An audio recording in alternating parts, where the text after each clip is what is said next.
Amis photographes, bonjour. En cette période de confinement, je vous propose un petit tuto sur Affinity. Alors, c'était le premier jeudi de chaque mois, mais là, vu le contexte, j'essaye de vous faire quelque chose. Alors, c'est amateur, d'accord? Néanmoins, je pense que ça devrait vous intéresser.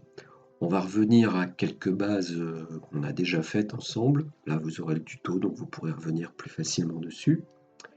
Incrustation d'images, je pense que c'est pas mal, ça permet de faire un peu tout en termes de manipulation. Donc on va tout de suite rentrer dans le vif du sujet. On va ouvrir Affinity, donc la dernière version 1.8.2.620. J'espère que vous et vos proches allez bien, que vous êtes en forme. Ici, moi, bon, ça se passe pas trop mal. On a un terrain, il y a du soleil, donc personne n'est malade pour l'instant, pourvu que ça dure. Alors, Affinity est ouvert. Donc ça c'est, vous vous souvenez, hein, le studio, etc., etc. Donc je vous propose de prendre deux photos, un portrait. Comme d'habitude, c'est mon modèle préféré. Vous l'avez tous reconnu, c'est Pauline. Et puis une photo de nature qui devrait aller avec, ou qui devrait être intéressant. Donc généralement on met plutôt le portrait au-dessus et puis ce qui est en dessous.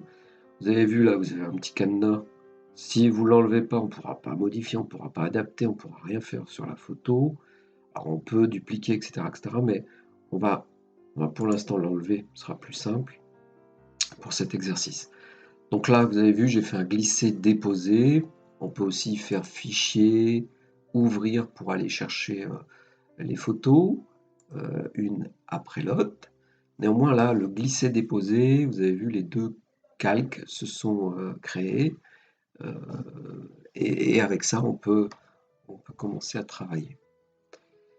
Donc, on va agrandir l'écran. Vous vous souvenez, CTRL 0 pour avoir l'image bien au centre. Voilà. En dessous de la main, en haut à gauche, dans la liste des outils, vous avez la petite flèche qui va bien, outils déplacés. Vous allez sélectionner celle qui est derrière. Donc là, on voit un petit dessin là. Donc ça veut dire que l'image est décalée. Donc il faut aller la rechercher. Donc pour aller la rechercher, vous appuyez sur la touche CTRL et vous bougez la molette de la souris. Vous allez comme ça faire un grossissement, un agrandissement, réduction, augmentation de l'image. Comme ça, vous pouvez retrouver la photo qui va bien. Donc là, pour l'exercice, on va la mettre à la même dimension que l'autre. Voilà, très bien. CTRL 0 pour avoir l'image qui prend tout le studio ou l'écran. Voilà, donc ici, l'opacité pour pouvoir voir où se positionne la photo derrière, on va la réduire, comme ça va permettre de voir où est la photo. Donc voilà, moi j'ai cette photo. Donc CTRL Z si vous faites une fausse manip. Donc on va utiliser la photo du fond et la positionner par rapport à Pauline, son visage. Je voudrais que l'arbre, voilà, en cadre, en tour, on va dire, que, hein, donc là, vous voyez, l'idée c'est de caler un peu les cheveux, comme une chevelure, vous voyez, ici, et puis derrière, le tronc de l'arbre qui vient dans le corps. Le tronc peut-être pas tout à fait au bon endroit. Enfin après c'est vous qui faites, hein, c'est l'artiste qui parle. Hein. Donc là, on a positionné. Bon, on n'a pas. Ça pourrait être une photo intéressante, pas tout à fait ce qu'on veut parce qu'on veut faire utiliser l'incrustation et utiliser les masques. Donc là, dans Calque, vous avez les deux calques. Pour pouvoir passer de l'un à l'autre, on va sur celui du dessus, là où il y a le portrait, et on ajoute un masque, un masque de fusion. Donc là, il y a le petit carré blanc qui apparaît, on va travailler dessus. Donc là, on ouvre le petit triangle qui va bien, on se met sur le masque. Et puis, comme toujours, c'est le pinceau noir et blanc qu'on va utiliser pour faire apparaître ou disparaître la photo qu'il y a derrière en se positionnant sur le masque. Donc là, l'image est très petite, on va l'agrandir. CTRL 0 pour qu'elle prenne l'espace total. Ensuite, vous choisissez le pinceau. Donc vous avez toute une série de pinceaux, hein, d'accord? Au début, on peut prendre quelque chose de très flou. Voilà. Ensuite, on s'arrange pour que le flux soit l'opacité à 100%, le flux à 100% et la dureté à 0. Ça, c'est typique. Vous voyez déjà, rien qu'en passant le pinceau sur le personnage ou la personne, là, vous voyez que l'image derrière apparaît. On va faire revenir l'opacité, voilà, plus forte. Donc ça, c'est l'image. Vous voyez, tac. Donc là, je me positionne et il faut faire très attention de bien se positionner sur le masque pour voir l'image de derrière. Vous voyez, alors, on la voit apparaître l'image. Toc, toc, toc. Ok. Donc là, on a pareil, on est positionné. Voilà. On peut faire une vérification éventuelle de l'état du masque avant de commencer. Donc vous vous mettez dessus, là, sur la zone blanche. Vous appuyez sur la touche Alt et vous cliquez sur la touche blanche. Ça vous fait apparaître l'état du masque. Donc là, il n'y a encore rien qui a commencé. On clique en dehors du masque pour faire réapparaître la photo. Attention, là, vous voyez, les deux, le calque et le masque ont été sélectionnés. On ne travaille que sur le masque. Donc on fait attention d'avoir bien le masque choisi. Donc on a choisi le pinceau. On a aussi les couleurs, noir et blanc. Donc noir, c'est complètement à gauche, blanc, c'est complètement à droite. Donc noir, complètement à gauche, blanc, quand je clique, complètement à droite. Ok, donc 0 et 255. Ok. Sur Affinity, le raccourci, la touche X qui vous permet de passer du blanc au noir. Du blanc au noir. Donc lorsque vous êtes sur le masque, que vous choisissez la couleur noire, lorsque vous faites passer le pinceau, vous voyez par transparence l'image qui est en dessous. Donc ça, c'est la base. Et la base, on en a déjà discuté de nombreuses fois, que ce soit avec les masques, les calques de réglage, les calques de dynamique, etc.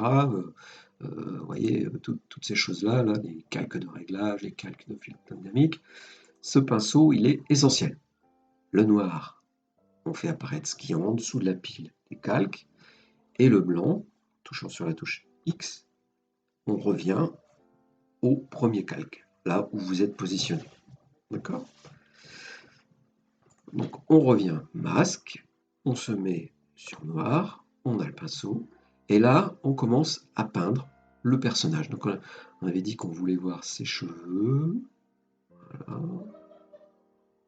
Donc ça c'est Mathis qui est en train de rigoler avec ses amis, je ne sais pas si vous l'entendez. Il est vivant, hein. Période un peu compliquée. Hein. Voilà, on peut ranger plus les cheveux. Ensuite ici, ce sera intéressant, mais là la taille du pinceau est un peu grosse. Donc pour changer la taille, on appuie sur la touche Alt graphique. On va au niveau du 5, vous avez un petit crochet qui est sur la gauche, qui correspond à la réduction. Et un petit crochet tout en gardant la touche Alt graphique appuyée. Vous allez, après le 0, il y a une espèce de petit degré, là, vous voyez. Et là, ce sont les crochets qui permettent d'agrandir le pinceau. Donc là, pour l'exercice, on va le mettre à peu près à cette taille-là. On va faire apparaître. Après, pour avoir, on va dire, quelque chose de plus flou à ce niveau-là, on peut diminuer l'opacité, plus faible, et puis on va travailler sur cela. Donc on a dit quand c'était noir, on faisait passer ce qu'il y avait derrière. D'accord. Et lorsque c'est blanc, on fait apparaître la photo. Donc là, on va récupérer un peu le noir qu'il y avait. Donc je me suis mis en blanc, je vais grandir un peu plus Créer une espèce de flou. L'opacité est un peu faible. Par ici. Voilà. 25, 30, c'est pas mal. Là, on commence à être pas mal. On va faire réapparaître un peu plus la main. Un peu plus le bras, plus le corps. Ici, non. On va pas le faire apparaître. Bien. Donc si vous faites passer plusieurs fois, à force, vous le faites complètement s'enlever. D'accord?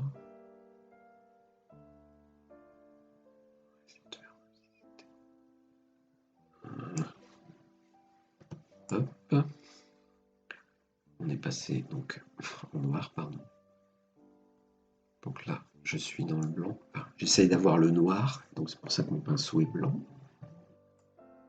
Donc on va utiliser un calque de réglage qu'on va mettre sur la photo en dessous. Je ne sais pas si vous vous souvenez, on avait fait l'exercice pour que la teinte se marie bien entre les deux photos. Donc c'est un calque qui s'appelle balance des couleurs. Donc là, vous avez les tons moyens, les tons clairs, ici. Ton foncé, ton moyen, ton clair.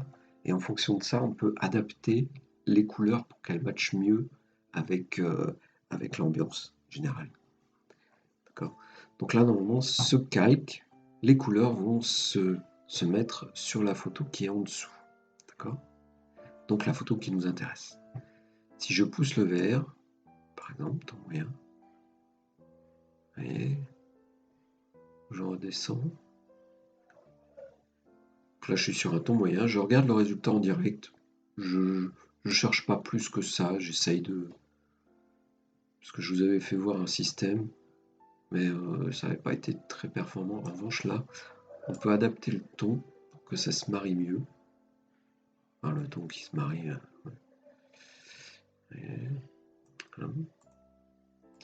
les tons foncés sur l'ensemble.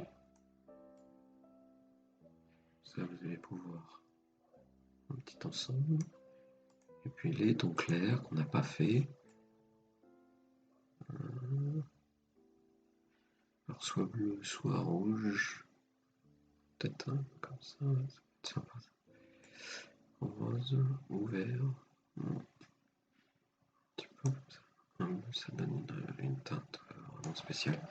Donc là, il y a un rendu vraiment différent par rapport à ce qu'on a vu. Donc là, souvenez les petits carrés avec les petites croches, petites coches, pardon. Si je l'enlève, avant, après.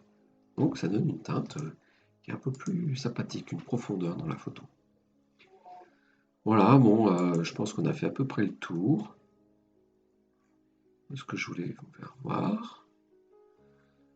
Alors la dernière, juste pour que